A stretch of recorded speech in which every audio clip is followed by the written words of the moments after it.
Thomas the Tank Engine enjoys taking specials. Today, he was bringing a special to Brendam Docks. His load was to go onto a cargo ship. The ship was scheduled to depart at sundown. Thomas had to get to the docks before then, but the load was very heavy. So Thomas puffed as hard as he could. He pulled so hard, he broke his coupling rods. He wasn't going anywhere. "Oh dear," Thomas said, "I'll be late." His driver saw an old shed near the track.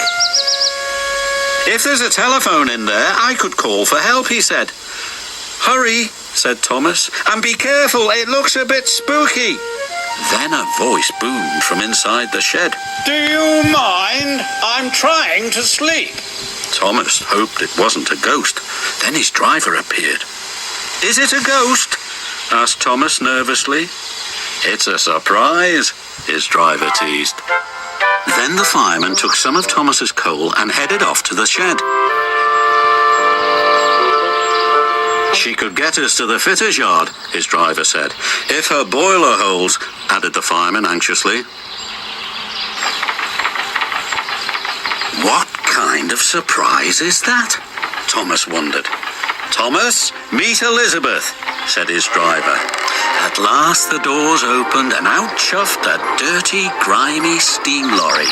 "So, you're the little puffer that's broken down," she sniffed. Thomas was cross.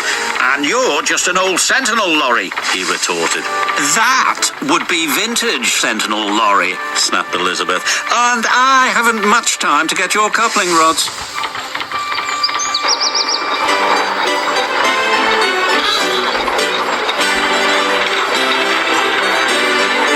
The driver was concerned. Elizabeth was making awful grinding sounds.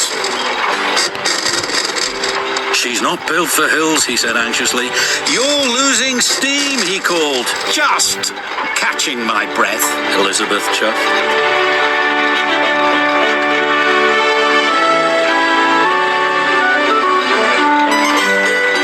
And finally she made it.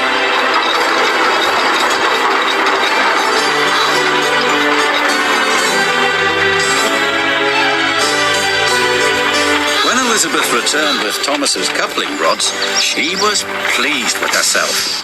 "And next time, don't be so careless," she scolded.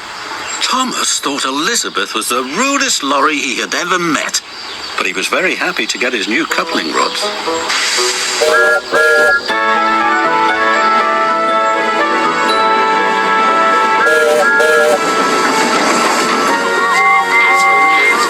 Thomas made it to the docks just in time.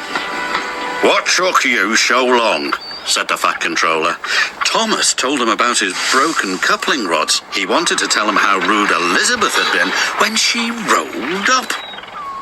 "Oh, it's you," said Elizabeth, looking down at the Fat Controller. "Have you learned to drive properly yet?" "She's for it now," said Thomas to his driver. "Elizabeth," said the Fat Controller fondly, "my first lorry. I thought you had been lost." They were old friends. It was too much for Thomas. Then Elizabeth told the Fat Controller how she'd been left in the shed for years. The Fat Controller was so pleased Elizabeth had been found, he asked Jem Cole to restore her to her original beauty. And soon Elizabeth had a rich dark colour and gleaming coachworks. "You're the grandest lorry in the whole railroad," the Fat Controller said proudly. "I know," said Elizabeth even more proudly. And Thomas had to agree. She did look grand.